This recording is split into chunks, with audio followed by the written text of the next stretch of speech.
I'm Rachel, 32 years old, standing in the glittering ballroom at my sister Sophia's lavish wedding.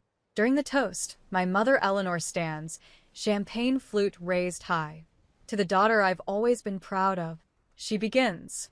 Everyone expects the typical mother of the bride speech, but she continues, and to finally revealing that Sophia has been secretly sabotaging Rachel's career and relationships for years.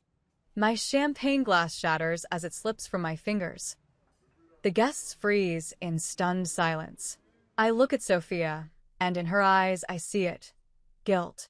This is the moment I begin to uncover the extent of my sister's betrayal and plan the perfect revenge. Before I dive into how my entire family imploded that night, I'd love to know where you're watching from.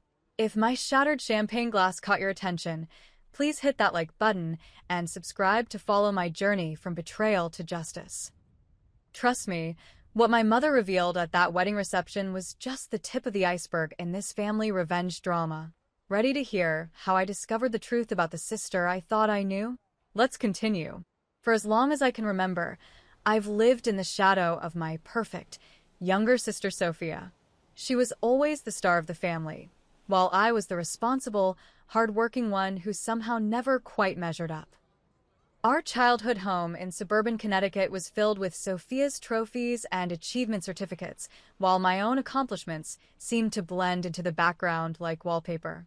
Rachel, why can't you be more outgoing like your sister? My mother would ask when I preferred studying to socializing. Rachel, Sophia got straight, as without even trying. Maybe you should ask her for help with your study habits, was another favorite, even though I was making the dean's list at my university. When I was accepted to medical school, my parents hosted a small dinner at home. When Sophia landed her first marketing job after college, they threw her a party at the country club with 50 guests. The contrast wasn't subtle. You're imagining things, my therapist, Dr. Bennett, suggested during one of our sessions 3 months before the wedding. Sibling rivalry is normal, but you've built a successful career as a neurologist. Do you really think your parents don't value that? I remember sighing, staring out her office window at the Boston skyline. It's not that they don't value it. It's that nothing I do ever seems quite good enough compared to whatever Sophia does. Despite these feelings, I always tried to maintain a good relationship with my sister. We had Sunday brunches when our schedules allowed, exchanged birthday gifts, and called each other for advice. On the surface, we were close. I genuinely celebrated her successes and believed she did the same for mine. That's why the past year had been so confusing. It started with small things. A promotion at the hospital that suddenly fell through after the board received concerning information about my professional conduct. My engagement to Nathan ending abruptly when he confessed to having doubts, but couldn't articulate what they were. The mysterious flooding in my apartment that destroyed many of my possessions and forced me to temporarily move in with my grandmother Martha while repairs were being made. Through it all, Sophia had been outwardly supportive. "You're too good for that hospital anyway," she'd said about the lost promotion. Nathan clearly wasn't the one, she consoled after my engagement ended. "Stay with me instead of Grandma Martha," she'd offered after the flooding, though I declined because her downtown loft was too far from the hospital. I threw myself into helping plan Sophia's wedding to James Hamilton, heir to the Hamilton real estate empire. I was happy for her, truly. James seemed kind and grounded despite his family wealth, and he appeared to genuinely adore my sister. Planning their wedding gave me something positive to focus on while my own life seemed to be falling apart. The engagement party at the Hamilton estate was the first time I noticed something odd. I overheard Sophia on the phone in the library, her voice hushed but intense. "No, she doesn't suspect anything," she was saying. "Just stick to the plan. It's almost done." When she saw me in the doorway, she quickly ended the call and flashed her perfect smile. "Just talking to the florist," she explained. "They're being difficult about the imported orchids." I nodded and pushed aside my suspicions. Wedding planning was stressful, and Sophia had always been a perfectionist. If she was being secretive about some detail of her big day, it was probably just to maintain the element of surprise. A week before the wedding, I overheard another call while helping Sophia with final dress alterations at our parents' house. She'll be there, but she won't be a problem, Sophia was saying from behind the partially closed bathroom door. Mom's on board with everything. Yes, even that part. When I asked her about it later, she waved dismissively. Just wedding jitters making me crazy. The coordinator keeps asking the same questions over and over. I didn't press further. After all, this was her moment, and I didn't want my own insecurities to cast a shadow over her happiness. I dismissed my growing unease as a combination of stress, jealousy, and my recent streak of bad luck. My grandmother Martha, however, seemed to share my subconscious concerns. During a dinner at her cozy Cambridge apartment 2 nights before the wedding, she studied me carefully over her reading glasses. "Rachel, darling," she said, putting down her fork, "has Sophia always been kind to you?" "Truly kind, I mean." The question caught me off guard. "Of course, Grandma. We have our moments like all sisters, but she's always been there for me." Martha pursed her lips, the fine lines around her mouth deepening. "I've watched that girl her whole life. There's something not quite right there. Your mother doesn't see it, and your father chooses not to. But I see how she looks at you when she thinks no one is watching." "What do you mean?" I asked, suddenly uncomfortable. "Like you have something she wants," Martha replied. "Or like she's already taken it." I laughed it off, attributing my grandmother's concerns to her tendency toward dramatic observations. Martha had always been the family truth-teller, sometimes to a fault. But her words stayed with me, a tiny seed of doubt planted in fertile ground. The night before the wedding, during the rehearsal dinner at the Preston Hotel's ballroom, I watched Sophia work the room with effortless charm. My parents beamed with pride, my father Philip's arm draped around my mother's shoulders as they accepted congratulations on raising such a beautiful, successful daughter about to make a perfect match. I was seated between James's college roommate and his elderly aunt, nursing a glass of wine and forcing smiles. At one point, I excused myself to use the restroom and nearly collided with Nathan in the hallway. "Rachel," he said, looking startled. "I didn't know you'd be here." "I'm the sister of the bride," I replied coolly. "The better question is, why are you here? I didn't realize you and James were friends." Nathan shifted uncomfortably. "We're not really. Sophia invited me. As a +1 for someone who couldn't make it last minute." Before I could respond, Sophia appeared, sliding her arm through Nathan's with familiar ease. "There you are." "Oh, Rachel, I see you found Nathan. Wasn't it sweet of him to fill in?" Jessica's grandmother had that fall, and we had an empty seat at table 7. She smiled brightly. "Everyone important should be here for my special weekend, don't you think?" Something in the way they stood together sent a chill through me. Nathan couldn't meet my eyes, and Sophia's smile didn't quite reach hers. But once again, I pushed the feeling aside. Tomorrow was her wedding day, and I was determined to be the supportive sister she needed me to be. If only I'd known then what my mother would reveal at the reception, perhaps I could have prepared myself for the destruction of everything I thought I knew about my family. The morning of Sophia's wedding dawned bright and clear, a perfect June day that seemed tailor-made for a fairy tale ceremony. I arrived at the bridal suite of the Hamilton estate at 7 a.m. sharp, armed with coffee and breakfast pastries for the bridal party. "Thank God, caffeine," Sophia said, grabbing the largest cup from the tray.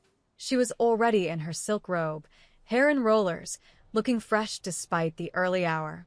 "The makeup artist is running late, and Mom's already called twice in a panic about the flower girl's sash."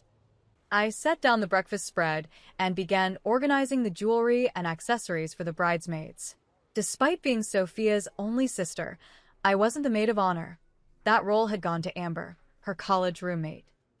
I'd been hurt when she told me, but Sophia had smoothed it over by saying she needed me in a more important role, coordinating everything behind the scenes. The morning progressed with the controlled chaos typical of wedding days. Sophia became increasingly snippy as the ceremony time approached, barking orders at her bridesmaids and criticizing everything from the way the hairstylist was curling Amber's hair to the shade of lipstick the makeup artist had selected. "Not that one, Rachel," she snapped when I handed her the pearl earrings our grandmother had given her. "I'm wearing the diamond drops James gave me." The pearls look so matronly. I bit my tongue and exchanged them without comment. The pearls had been meant as her something old, a family tradition, but it was her day. Surprisingly, just before it was time to get dressed, Sophia pulled me aside into the small, adjoining room away from the chattering bridesmaids. "I just wanted a moment with just us," she said, suddenly seeming vulnerable. "Despite everything, you're my big sister. I wouldn't be who I am without you." For a moment, she looked like the little girl who used to crawl into my bed during thunderstorms, and I felt a rush of affection. I hugged her carefully, mindful of her hair and makeup. "I'm so happy for you, Soph," I said sincerely. "James is a lucky man." She pulled back and studied my face for a moment, an unreadable expression crossing her features. "You always were the good one, Rachel," she said softly. "Too good, maybe." Before I could ask what she meant, Eleanor burst into the room announcing it was time for the dress, and the moment was gone. The ceremony itself was stunning, with 300 guests filling the rose garden of the historic Hamilton estate. White chairs lined the immaculate lawn, and an arbor draped with cascading flowers framed the spot where Sophia and James would exchange vows. I stood with my parents near the front, watching my sister glide down the aisle on her father's arm, looking like she'd stepped out of a bridal magazine. As James recited his heartfelt vows, I noticed Nathan sitting about halfway back on the groom's side. Our eyes met briefly, and he quickly looked away. What was he doing on the groom's side? Sophia had said he was filling in for a friend of hers. After the ceremony, during the cocktail hour on the terrace, I observed several strange interactions. Nathan seemed unusually comfortable with James's friends, laughing and chatting as if he'd known them for years. Sophia, making her rounds through the crowd, stopped to speak with him for longer than seemed appropriate for a casual acquaintance. At one point, I saw them share a private laugh, his hand briefly touching her waist in a gesture that seemed too intimate. I was distracted from these observations when Eleanor cornered me by the champagne fountain, her third glass in hand. "You look nice, Rachel," she said, adjusting my bridesmaid's dress strap with critical fingers. "Though a bit more makeup wouldn't have hurt. Those dark circles make you look tired."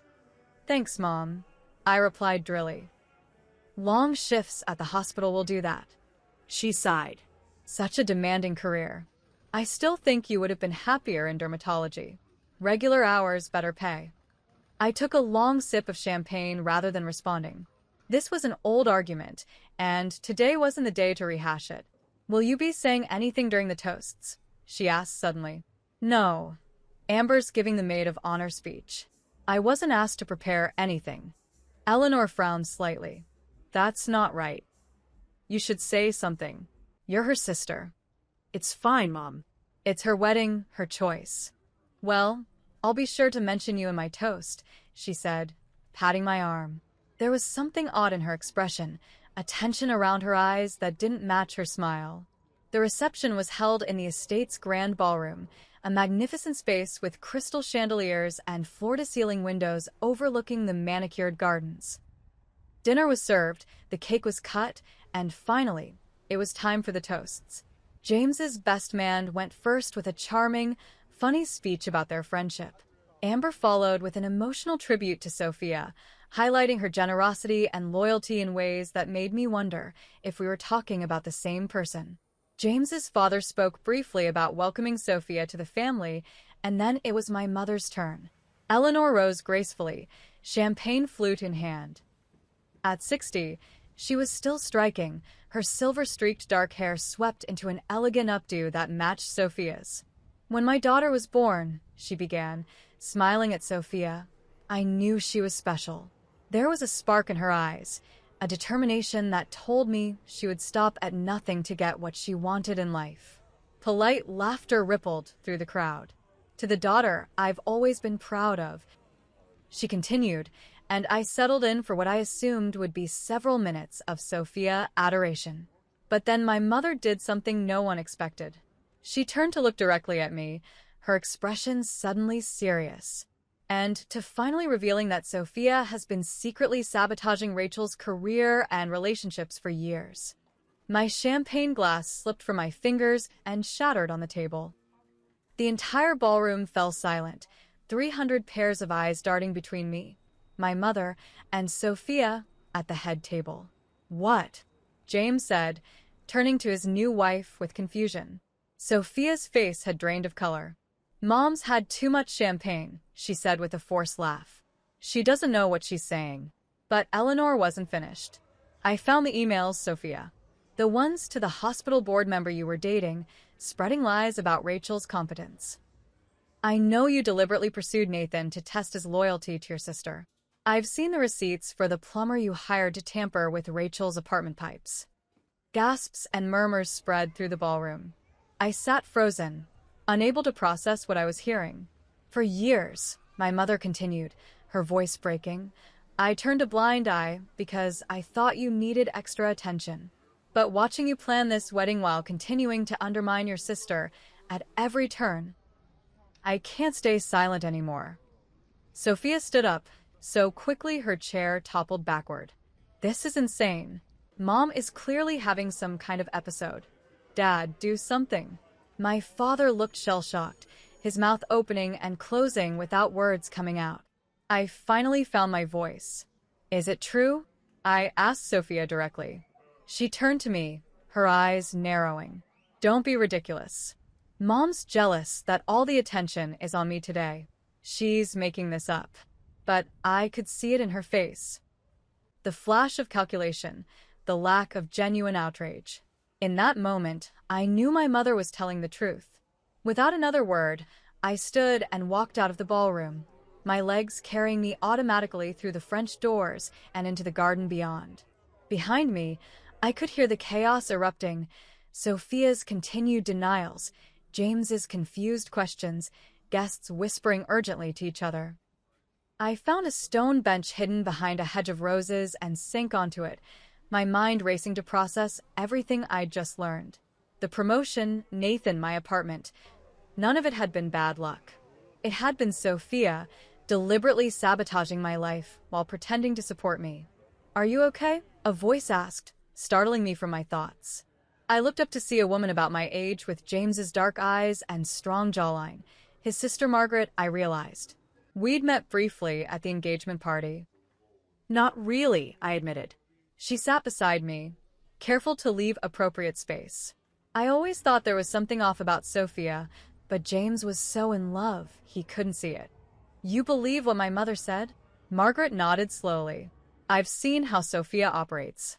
The way she manipulates situations, always coming out looking perfect while others take the fall. She's been doing it with James's friends since they started dating." I wiped away a tear I hadn't realized had fallen. "I don't understand why. What did I ever do to her?" "Some people can't stand to see others happy," Margaret said simply. "Especially if they think you have something they don't." As we sat in the garden, the sounds of the disrupted reception filtering through the open windows, I made a decision. I would not cause a scene tonight. I would not give Sophia the satisfaction of painting me as the jealous, unstable sister. But I would find out exactly what she had done, gather the evidence, and make sure she faced consequences for her actions. Little did I know then just how deep the betrayal went, or how it would ultimately transform not just my relationship with Sophia, but my understanding of our entire family. If you're feeling that familiar sting of betrayal from someone you trusted with your whole heart, know you're not alone. My heart was racing just as fast as yours might be right now. If you're invested in finding out exactly how deep Sophia's betrayal went and what happened next, hit that like button to let me know. The evidence I was about to uncover would shake my family to its core. The days following Sophia's wedding were a blur of confusion, anger, and determination. I checked into a hotel that night, unable to face returning to my parents' house where I'd been staying while my apartment was being repaired. The next morning, I called my grandmother Martha. "I was wondering when you'd call," she said when she answered. "Come stay with me. Your old room is ready." Martha lived in a charming Victorian house in Cambridge, close enough to the hospital where I worked, but far enough from my immediate family to give me space to think. When I arrived, dragging my suitcase up her front steps, she opened the door before I could knock. "I always knew that girl wasn't right," she said, pulling me into a hug that smelled of lavender and home-baked cookies. Your mother finally did something decent, though her timing could have been better. Inside, over tea and Martha's famous shortbread, I learned that the wedding reception had descended into chaos after I left. Sophia had managed to convince many guests that Eleanor was having some kind of breakdown, possibly early-onset dementia. James had looked stunned throughout, but stood by his new wife. They had left for their honeymoon to the Maldives as scheduled the next morning, acting as if nothing unusual had happened. "Your father called this morning," Martha told me, refilling my teacup. "He's trying to smooth things over, says your mother was stressed and misspoke." "Do you think that's true?" I asked, though I already knew the answer. Martha snorted. "Eleanor has many faults, but confusion isn't one of them. If she said what she said, she had her reasons." My phone had been buzzing constantly with texts and calls from extended family and friends who had been at the wedding. I ignored most of them, responding only to Dr. Patel, my direct supervisor at the hospital, to request a few personal days. "Take the week," he said kindly. "And Rachel, for what it's worth, I never believed those rumors about you. Your work speaks for itself." Those words strengthened my resolve. I needed to understand exactly what Sophia had done, and I needed evidence to back it up. If my mother was right, and my gut told me she was, then Sophia had been systematically undermining me for years while pretending to be my supportive sister. Margaret Hamilton, James's sister, proved to be an unexpected ally in my investigation. She texted me the day after the wedding. "If you want to know more about what your sister's been up to, I have some information that might help. Coffee tomorrow." We met at a quiet cafe near Harvard Square. Margaret was dressed in a simple linen dress, her dark hair pulled back in a practical ponytail. A stark contrast to Sophia's always perfect appearance. "James doesn't know I'm meeting you," she said after we'd exchanged brief greetings. "He's furious with your mother for ruining the wedding, but I think he's also scared there might be truth to what she said." "What do you know?" I asked directly. Margaret pulled out her tablet. "Sophia left this at our family lake house last month. She asked me to ship it to her, but I took a look first because I've been worried about James." She never logged out of her accounts. What Margaret showed me was the first piece of hard evidence, a secret email account Sophia had been using, separate from her regular personal and work emails. The account contained communications that made my blood run cold. There were emails between Sophia and Dr. Lawrence Farrow, a member of the hospital board whom I knew she had briefly dated. In them, she systematically fed him information questioning my professional judgment, even fabricating a story about me misdiagnosing a patient, which could have been career-ending had it been believed. "The board didn't take action because your record was too strong and another doctor vouched for you," Margaret explained. "But it was enough to kill your promotion." There were messages with Nathan dating back to before our engagement ended, showing Sophia had deliberately pursued him, using information about our relationship's weak points to drive a wedge between us. "Test her," one message read. "If she really loved you, wouldn't she make more time for you despite her schedule? I make time for the people I care about, no matter how busy I am." Photos documented Sophia's involvement in my apartment disaster. Receipts for a plumbing consultation at my address when I should have been at work, followed by an invoice for repairs to her own bathroom dated the same day.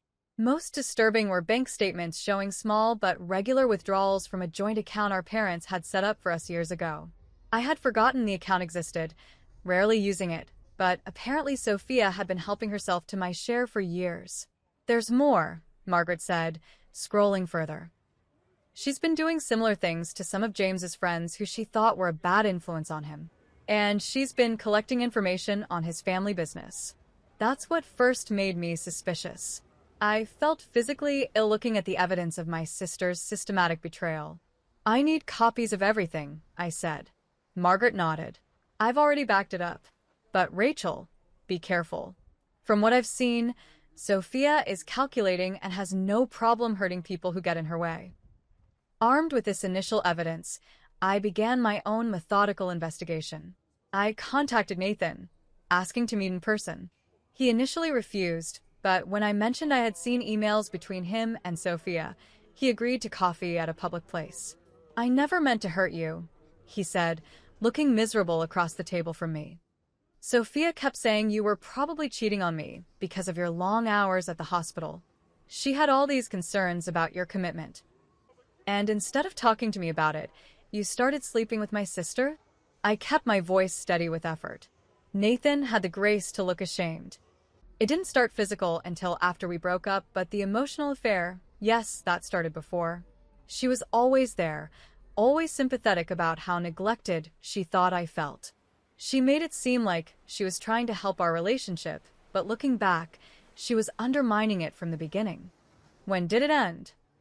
I asked, though I wasn't sure I wanted to know. "A few weeks before the wedding," he admitted. "She said we needed to cool things until after she was married." I was actually surprised to be invited to the wedding. "As a +1 for a non-existent friend," I said bitterly. He nodded. "She said it would be a good chance to see you again, maybe reconcile. I realize now she probably wanted to hurt you more by having me there." This conversation confirmed what I had begun to suspect. Sophia's sabotage went beyond just a few isolated incidents.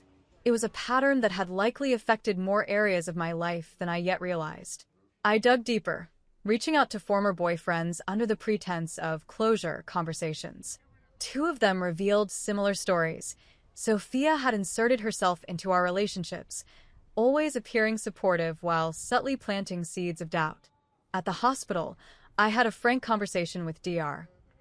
Patel about the rumors that had cost me my promotion. He confirmed that the source had been traced back to Dr. Farrow, who had since left the board under unclear circumstances. "We discovered some inconsistencies in his claims," Dr. Patel explained carefully. "That's why we didn't take more severe action against you. But the damage to your reputation was already done." I also learned that James had been completely in the dark about Sophia's actions. Margaret stayed in touch, reporting that her brother was struggling to reconcile the woman he had married with the person described in Eleanor's toast. He called from the Maldives. Margaret told me during one of our now regular coffee meetings. He said Sophia's been on her phone constantly, seems preoccupied. When he asked about what happened at the wedding, she broke down crying, saying your family has always been jealous of her success, and your mother is mentally unstable. "And he believes her?" I asked. Margaret sighed. He wants to. "But I think he's starting to have doubts. Especially after I asked him some pointed questions about whether she's ever tried to distance him from friends or family she doesn't approve of."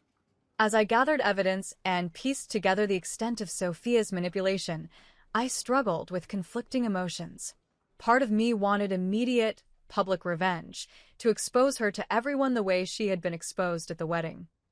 But another part, the doctor in me perhaps, wanted to understand why. What would drive my sister to such calculated cruelty against someone who had only ever supported her? My therapy sessions with Dr. Bennett intensified during this period. "What you're describing sounds like more than simple sibling rivalry," she observed during one particularly difficult session. "What does it sound like to you?" I asked, exhausted from another night of broken sleep. "Without meeting Sophia, I can't make any diagnosis, but the patterns you're describing, the manipulation, lack of empathy, calculated social climbing, and systematic undermining of perceived rivals, these are consistent with certain personality disorders." "So, my sister is basically a sociopath." The word felt extreme, even given what I now knew. "I didn't say that," Dr. Bennett cautioned. "But I do think understanding the psychological underpinnings might help you process this betrayal and decide how to move forward." Moving forward, that was the question that kept me awake at night. What did moving forward look like after discovering your sister had been actively trying to ruin your life while pretending to love you? Did I want justice, revenge, or simply to understand why? As July turned to August, and Sophia and James returned from their honeymoon to set up house in their new Beacon Hill brownstone, I continued my quiet investigation, building a comprehensive file of evidence. I was determined that when I finally confronted my sister, she would have no room to deny or manipulate her way out of the truth. What I didn't yet realize was that the roots of Sophia's behavior went much deeper than I imagined.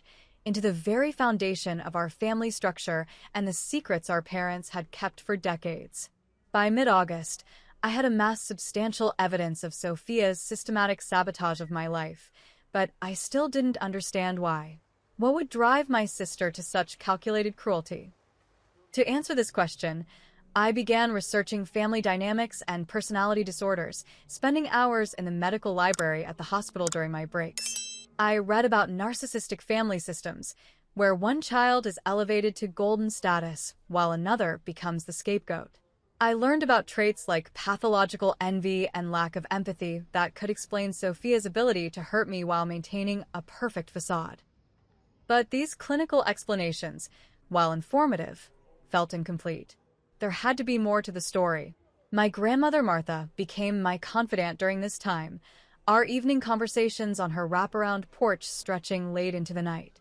One such evening, as cicadas hummed in the garden and the August heat finally began to relent, Martha shared insights that would begin to unravel the mystery. "Your mother and her sister had a similar relationship, you know," she said, rocking gently in her wicker chair. "Eleanor was always jealous of Vivian, though she hid it better than Sophia does." This was news to me. "Mom has a sister? She's never mentioned her." Martha's eyes widened slightly. "You didn't know about Vivian? They haven't spoken in nearly 40 years. Not since before you were born. I assumed you knew." "What happened between them?" Martha sighed deeply. "Eleanor felt overshadowed by Vivian, who was more academically gifted.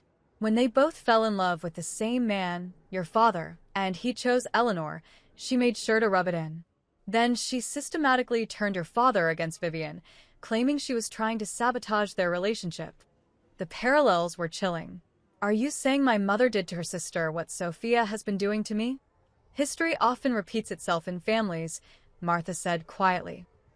"Especially when the underlying issues aren't addressed." This revelation sent me searching through old family albums and videos stored in Martha's attic. What I found was illuminating. Footage from family gatherings showing subtle dynamics I'd never noticed as a child. My mother consistently praising Sophia, while finding small ways to undermine me. Sophia watching and learning, her expression calculating even as a young child. In one particularly telling video from a Christmas when I was about 12 and Sophia 9, I received a science kit I'd been wanting for months. My excitement was obvious as I opened it. The camera then panned to Sophia, who looked directly at our mother with a slight frown. Eleanor immediately called attention to Sophia's gift, a designer dress she hadn't shown much interest in, making everyone admire it while my science kit was set aside, forgotten. "Your mother taught Sophia that getting attention was a zero-sum game," Dr. Bennett observed when I described these discoveries during our session. "If you were receiving positive attention, it meant less for her." So Sophia learned to either redirect attention to herself or, more insidiously, to undermine you so you'd receive negative attention or none at all. Armed with this new understanding, I decided it was time to confront my father. We arranged to meet at a quiet restaurant near his office in downtown Boston, away from my mother's influence. Philip Harris had always been the peacekeeper in our family, a mild-mannered accountant who avoided conflict at all costs. "Dad," I said after we'd ordered, "I need to know the truth about what's been happening in our family, not just with Sophia but going back years." He looked uncomfortable, adjusting his tie nervously. "Your mother was out of line at the wedding, Rachel. She'd had too much champagne and—" "Stop," I interrupted firmly. "I've seen the evidence. Emails, bank statements, conversations with people Sophia manipulated. Mom was telling the truth, and I think you know it." My father's shoulders sagged, and suddenly he looked every one of his 65 years. "I didn't know the extent of it," he said quietly. "But yes, I suspected Sophia wasn't always kind to you. Why didn't you ever say anything? Do anything?" He stared into his water glass. "Your mother and I don't always agree on parenting. Eleanor can be forceful in her opinions. It was easier to keep the peace." "Even at the expense of your daughter?" I couldn't keep the hurt from my voice. "It's complicated, Rachel." He hesitated, then seemed to come to a decision. "There's something you need to know about Sophia. Something that might explain though not excuse, some of what's happened. I waited, my heart pounding. Sophia isn't my biological daughter. The revelation hit me like a physical blow. What? Eleanor had an affair, early in our marriage, with my former business partner, Robert Chambers. When she got pregnant, she confessed, but we decided to stay together and raise Sophia as my own. No one else knows except Eleanor's sister Vivian, which is part of why they had their falling out. Does Sophia know? He shook his head. We never told her, but Eleanor has always been overprotective of her. Perhaps out of guilt, or fear that Sophia would somehow sense she was different. She compensated by favoring her, and I let it happen. This explained so much: my mother's excessive indulgence of Sophia, the family tension, the sense that different rules applied to us. But it didn't excuse the active sabotage. Dad, whatever her biological origins, Sophia has been deliberately hurting me for years. And Mom and you allowed it. I know, he said, looking genuinely remorseful. I failed you, Rachel. I was so focused on keeping the family together that I didn't protect you the way a father should. As we continued talking, I learned more about the family dysfunction that had shaped us all. My mother's insecurity and guilt had created a toxic environment where Sophia was overindulged and I was expected to understand and accommodate. My father's conflict avoidance had enabled both of them. And I had internalized the message that my needs and feelings mattered, less than keeping the peace. Over the next few weeks, my relationship with Margaret Hamilton deepened as we both worked to understand and document Sophia's patterns of behavior. She shared concerns about James, showing me evidence that Sophia had already begun manipulating him and his family relationships. She's been telling him that his parents are too controlling of the family business, Margaret explained during one of our meetings, and that I've always been jealous of him as the heir apparent. It's causing tension where there wasn't any before. Classic divide and conquer, I noted, recognizing the pattern from my own experience. As I pieced together the complex family dynamics that had enabled Sophia's behavior, I struggled with how to respond. Traditional revenge felt hollow. I didn't want to become like her or perpetuate the cycle of family dysfunction. But I also couldn't allow her to continue harming people without consequences. During an autumn walk through Harvard Yard with Martha, the fallen leaves crunching beneath our feet, my grandmother provided the perspective I needed. Justice isn't about punishment, Rachel, she said, linking her arm through mine. It's about truth and consequences. Sophia has avoided the natural consequences of her actions because they've been hidden. Perhaps the most powerful thing you can do is simply bring everything into the light. This insight shifted my thinking. My goal shouldn't be revenge, but truth, breaking the cycle of secrecy and manipulation that had poisoned our family for generations. With this clarity, I began developing a comprehensive plan that would expose Sophia's actions without destroying lives unnecessarily, including her own. I was no longer the naive sister who had stood shocked at a wedding reception. I was becoming an advocate for truth, determined to end the patterns of dysfunction that had shaped my family for too long. I know that feeling of discovering painful family truths all too well. If you're finding yourself nodding along because you've experienced similar family revelations, you're not alone in this journey. This part of my story was the hardest to share, but seeing your support through your likes and comments has given me strength. If you're invested in seeing how I turned this painful discovery into a plan for truth and healing, make sure you're subscribed so you don't miss what comes next. Family secrets can be devastating, but bringing them into the light is the first step toward healing. By September, I had returned to work at Boston Memorial Hospital, my reputation slowly being restored as the truth about the false allegations came to light. Dr. Farrow had admitted to spreading misinformation about me based on what Sophia had told him, and the hospital board issued a formal apology. The promotion I had lost was offered to me again, and this time I accepted it, becoming the youngest attending neurologist in the department's history. While rebuilding my professional life, I continued methodically documenting everything related to Sophia's deceptions. I created a secure digital archive with folders organized by category: career sabotage, relationship interference, financial theft, and family manipulation. Each incident was backed by emails, text messages, bank statements, or witness testimonies, creating an irrefutable body of evidence. On the surface, I presented a calm, healing facade to my family. I began attending Sunday dinners again at my parents' house, where Sophia and James were often present. I smiled appropriately, asked about their honeymoon, and admired their new home when invited for a housewarming in October. To anyone watching, it would appear I had moved past the wedding incident and was working to repair family relationships. Sophia seemed relieved by my apparent forgiveness, though I caught her watching me carefully when she thought I wasn't looking. During these gatherings, I noticed concerning signs that her marriage was already showing strain.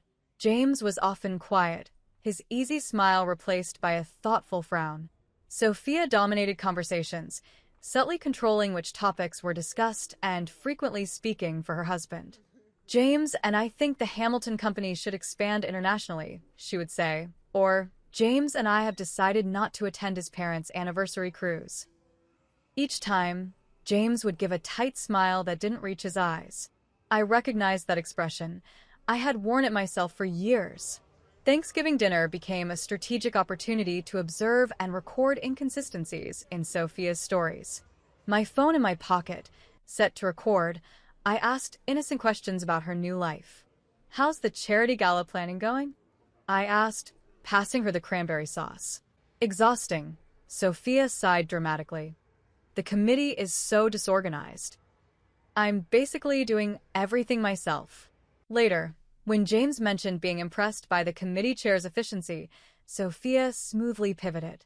"Oh yes, Diane is amazing. I was just telling Rachel how she makes everything run so smoothly." Throughout the meal, I documented at least 5 such contradictions, adding them to my growing file. Meanwhile, my relationship with the Hamilton family, particularly James's grandmother Victoria, was developing in unexpected ways. Victoria, a formidable woman in her 80s who had helped build the Hamilton real estate empire alongside her late husband, had taken an interest in me after the wedding incident. "You remind me of myself at your age," she told me during a chance meeting at a hospital charity function in November. "Smart enough to see through nonsense, brave enough to stand up to it." Through Victoria, I learned that Sophia had begun manipulating James's family business connections, suggesting certain board members were plotting against him and that his parents were considering selling the company without consulting him. Complete fabrications, Victoria said over tea at her Beacon Hill mansion. But James is starting to believe her. He's canceled 3 family dinners in the past month and questioned his father's decision-making for the first time in his career. With Margaret's help, I quietly worked to protect the Hamilton family business from Sophia's interference, providing Victoria with documentation of similar patterns from Sophia's past. It wasn't about revenge, but prevention, stopping the cycle of manipulation before more people were hurt. By early December, I had consulted with Diane Mitchell, an ethical lawyer specializing in cases involving financial impropriety, to understand my options. I was careful to frame our discussions in hypothetical terms at first. If someone had systematically used another person's identity and accounts to commit financial fraud over several years, what would the legal ramifications be? I asked during our first meeting. "That would depend on the amounts involved and whether the victim wanted to press charges," Diane explained. "It could range from civil proceedings to recover the funds to criminal charges of identity theft and fraud. And if the victim wanted justice, but not necessarily criminal prosecution of a family member?" Diane gave me a knowing look. "There are ways to ensure consequences without involving the criminal justice system. A formal demand for restitution, documented evidence shared with appropriate parties, and the threat of legal action are often effective." With Diane's guidance, I developed a 3-phase plan. Phase 1, professional restoration. This was already underway with my reinstated promotion and the clearing of my professional reputation. Phase 2, family truth. This would involve a controlled exposure of evidence to key family members, giving them the opportunity to understand the full picture before any public revelations. Phase 3, protection. This final phase focused on preventing Sophia from harming James's family and business interests, while offering her a path to accountability that didn't necessarily involve legal prosecution. The most difficult decision was what to do about my mother. Despite her wedding revelation, Eleanor had since tried to backtrack, claiming she had been mistaken or confused. She had called me repeatedly, asking me to let things go for the sake of the family. I decided to give her one chance to make amends by confronting her with the evidence I had gathered. We met for lunch at a quiet restaurant where I showed her a small sample of the documentation. "This is why you said what you did at the wedding, isn't it?" I asked as she stared at the emails between Sophia and Nathan. "You found out what she was doing." Eleanor's hands trembled slightly as she pushed the papers away. "I found some things, yes. But Rachel, this is family business. It should stay private." Private? Sophia deliberately tried to destroy my career, my relationships, my home. She's been stealing from me for years. And now she's doing the same thing to James and his family. She's always needed more attention, more reassurance, Eleanor said defensively. "If you understood her background, what she's been through, I know she's not Dad's biological daughter." I interrupted. "He told me." Eleanor paled. "He had no right. He had every right. Just as I have every right to expose what Sophia has done. Unless you're prepared to help her take responsibility and make amends." My mother's response was disappointing, but not surprising. What good would exposing all this do? It would only tear the family apart. Can't you just keep your distance from her and move on? For my sake. In that moment, I realized Eleanor would never prioritize my well-being over Sophia's or her own comfort. The family dynamic was too entrenched, the dysfunction too normalized. If change was going to happen, it would have to come from outside the system. "I'm sorry, Mom," I said, gathering my evidence. "But I can't keep enabling this. What happens next is up to Sophia, not me." As Christmas approached, I made final preparations for the family gathering that would serve as the setting for Phase 2 of my plan. James's family had invited us all to their estate for Christmas dinner. Neutral territory where the truth could finally be revealed. I understood the risks of what I was about to do. Relationships might be permanently altered or ended. But as Dr. Bennett had helped me see, the relationships I thought I had with my sister and mother had never been real to begin with. They had been built on lies, manipulation, and inequality. The night before Christmas Eve, Martha and I sat by her fireplace, watching the flames dance as snow fell gently outside. "Are you sure you're ready for this?" she asked, her wise eyes studying my face. "I am," I replied with surprising calm. "This isn't about revenge anymore. It's about truth, consequences, and finally breaking free from patterns that have hurt too many people for too long." Martha reached over and squeezed my hand. "You're stronger than I was at your age. I saw what Eleanor was doing to you girls, but I didn't intervene forcefully enough. I won't make that mistake again." As I went to bed that night, I felt a strange peace descend. Tomorrow would change everything, but for the first time in my life, I was ready to stand in my truth regardless of the consequences. Christmas Eve arrived with perfect New England winter weather, a fresh blanket of snow covering the landscape, temperatures cold enough to frost the windows, but not so bitter as to make travel dangerous. The Hamilton estate looked like something from a holiday card, with tasteful white lights outlining the colonial architecture and evergreen wreaths adorning each window. I arrived early, having arranged with Victoria to help with final preparations. I wore a simple but elegant emerald green dress, my hair styled in loose waves, a stark contrast to my usual practical ponytail. The Rachel who entered that house was not the same woman who had stood shocked at her sister's wedding 6 months earlier.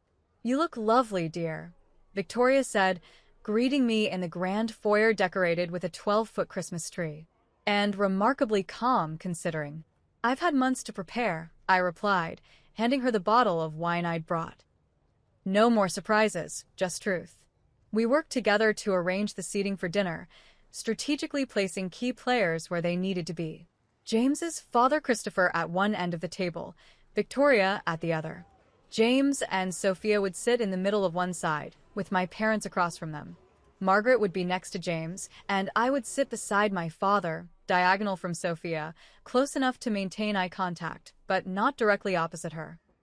As other guests began to arrive, I maintained a pleasant, relaxed demeanor. My father seemed nervous, my mother overly cheerful as she handed out perfectly wrapped gifts. Sophia entered like a queen, wearing a designer red dress with James following a step behind, looking uncomfortable in his holiday sweater. "Rachel," Sophia said, air kissing my cheek. "Love the dress. TJ Maxx having a sale?" The familiar dig was delivered with a sweet smile. "Vintage, actually," I replied smoothly. "Grandmother's collection." I caught Victoria's approving nod from across the room. Throughout the cocktail hour, I noticed Sophia growing increasingly tense as she observed my easy interactions with the Hamilton family. Margaret and I shared several private conversations, exchanging glances that clearly unsettled my sister. James seemed to notice too, watching us with curious eyes as he nursed a single glass of scotch. Dinner was a masterpiece of holiday tradition. Roast turkey, prime rib, and all the trimmings served on the Hamilton family's antique china. Conversation flowed naturally, though I noticed my mother trying repeatedly to direct attention to Sophia's recent charity work and away from my new promotion. "Rachel, tell everyone about your research grant," Victoria prompted during a lull, effectively countering Eleanor's efforts. Christopher was quite impressed when I mentioned it. As dessert was being served, Martha's famous apple pie alongside Victoria's traditional plum pudding, Victoria tapped her crystal glass gently. "Before we finish our meal, I'd like to suggest we exchange one special gift each tonight, saving the rest for tomorrow. In my family, we always opened one present on Christmas Eve." There were murmurs of agreement, and Victoria's housekeeper wheeled in a cart with a selection of wrapped packages. "I'll start," Victoria said, picking up a medium-sized box wrapped in silver paper. "This is for all of us, really, but Rachel will do the honors of opening it." I felt Sophia's eyes boring into me as Victoria placed the box in my hands. With deliberate calm, I unwrapped it to reveal a sleek laptop. "Thank you, Victoria, but I don't understand," I said, playing my part. "It's not just any laptop, dear. It contains a special presentation. My gift to this family is truth." Victoria's voice was gentle but firm as she addressed the table. "Rachel has prepared something I believe everyone needs to see." I opened the laptop, which was already connected to the dining room's hidden projection system. With a single click, the lights dimmed slightly and a screen descended from a concealed compartment in the ceiling. James looked surprised. Clearly, his grandmother had upgraded her audiovisual system without mentioning it. "What is this?" Sophia demanded, her voice tight. "Just watch," I said, making eye contact with her for the first time that evening. The presentation began with a simple title, "A Pattern of Behavior." What followed was a methodically organized display of evidence, beginning with the earliest documented incidents of Sophia's sabotage and progressing chronologically through the years. I narrated calmly as emails, bank statements, text messages, and recorded conversations appeared on the screen. This is from 2018, when Sophia first began interfering with my relationship with David Chin. Here she is telling him I was seeing someone else, while simultaneously telling me he had been unfaithful. The family watched in stunned silence as the evidence mounted. My father looked increasingly ill, while my mother's face had gone rigid with denial. James stared at the screen with growing horror, occasionally glancing at his wife, whose expression had transformed from indignation to calculation to barely contained rage. "This section documents the systematic sabotage of my medical career," I continued, showing the correspondence between Sophia and Dr. Farrow. "Thanks to Dr. Patel's intervention, I was able to restore my professional reputation, but the damage could have been permanent." When I reached the evidence of financial theft, showing years of small withdrawals from our shared account adding up to over $30,000, Sophia finally erupted. "This is ridiculous. You've always been jealous of me, and now you're fabricating evidence because you can't stand that I'm happily married and successful." I remained calm. "Each document can be verified independently." The bank statements are real. The emails can be authenticated. I haven't fabricated anything, Sophia.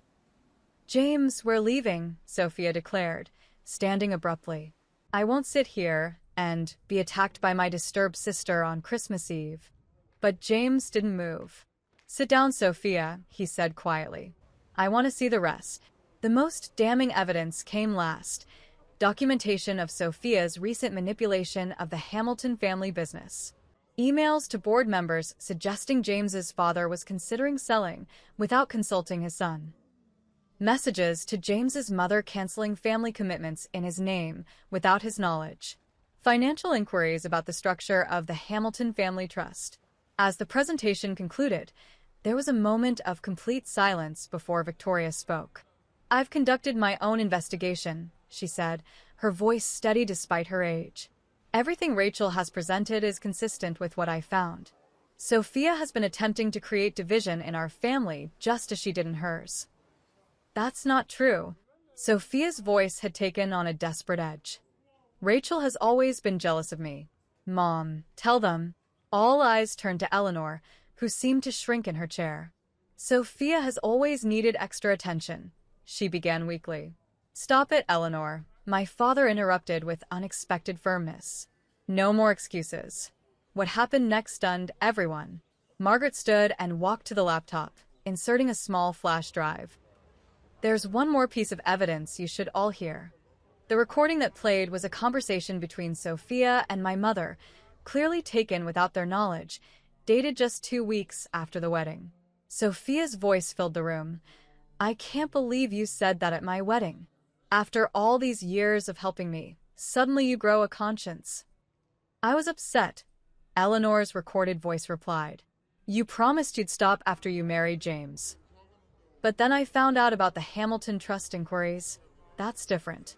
James deserves to know what his family is really planning. Besides, Rachel had it coming. She always acts so perfect, so much better than everyone. The hospital board thing was hilarious.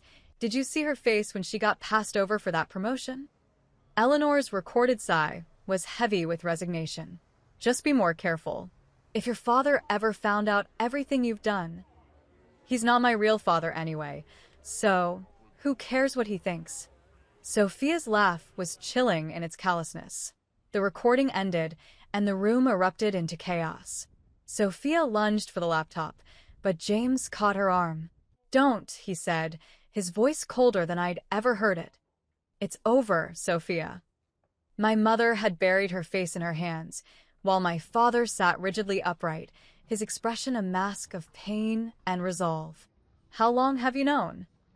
Sophia demanded, turning to me with hatred in her eyes. About your sabotage? Months. About you not being Dad's biological daughter? Since August.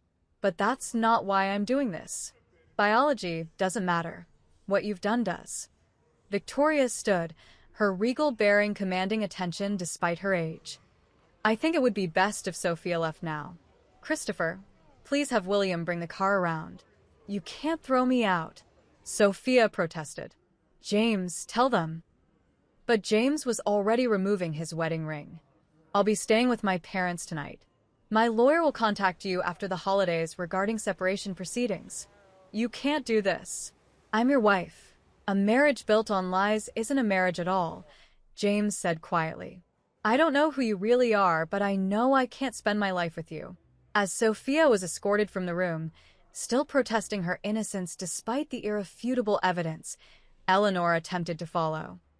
Stay, Eleanor, my father said firmly. We have a lot to discuss as a family. The remainder of the evening was somber but cathartic. James apologized to me for not seeing Sophia's true nature sooner. My father apologized for years of enabling behavior. Victoria thanked me for protecting her family business. Only my mother remained in denial, alternating between defending Sophia and blaming me for exposing family matters publicly. This wasn't done out of vengeance, I explained to the group as we moved to the living room, leaving the evidence displayed on the dining room table. It was about breaking a cycle that has hurt too many people for too long. Martha, who had been quietly observant throughout the evening, finally spoke. Eleanor, You did the same thing to your sister that Sophia did to Rachel. The difference is that Rachel chose to break the pattern rather than perpetuate it. As the night drew to a close, with plans made for further discussions after the holidays, I felt an overwhelming sense of release. The truth was finally out, and while the consequences would continue to unfold, the burden of secrecy had been lifted. I declined Victoria's invitation to stay the night, choosing instead to return to Martha's house. As I prepared to leave, James approached me privately. "Thank you," he said simply. "It would have taken me years to see it on my own, if ever." "I'm sorry it had to happen this way," I replied sincerely. He shook his head. "Don't be. Better 6 months of painful truth than a lifetime of comfortable lies." As I drove through the snowy streets toward Cambridge, I reflected on how differently this Christmas had turned out than any I could have imagined a year ago. The family I had known was irrevocably changed, but perhaps now there was a chance to build something healthier from the ruins. 6 months after that fateful Christmas Eve, summer had returned to Boston, bringing with it new growth and unexpected healing. The early June morning found me in my new office at Boston Memorial Hospital, the nameplate on the door reading Dr. Rachel Harris, head of neurological research. The promotion I had once been denied had been superseded by an even more prestigious position, leading a groundbreaking study on neural regeneration after traumatic brain injuries.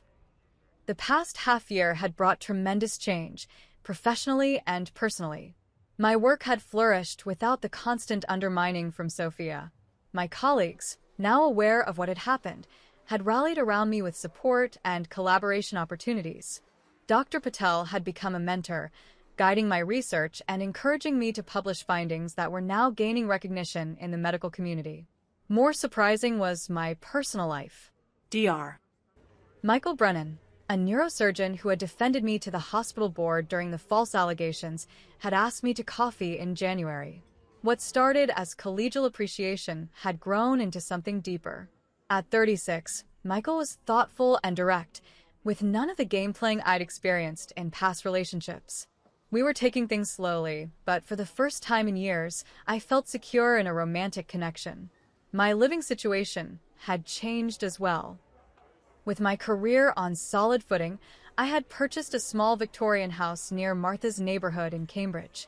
My grandmother, now 83 but still sharp as ever, had decided to sell her larger home and move into my garden apartment, giving us both independence while remaining close enough for daily tea and conversation.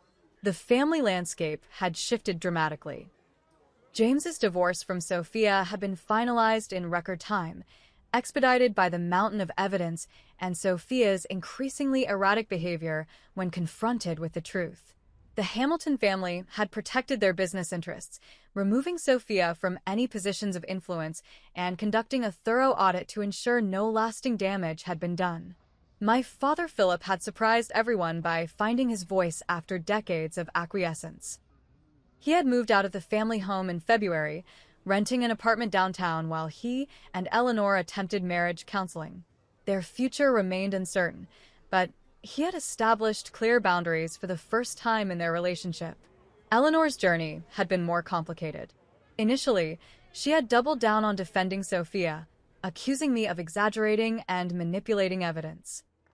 But as more truth came to light, including details of Sophia's derogatory comments about her behind her back, Eleanor had been forced to confront her own role in creating the family dynamic.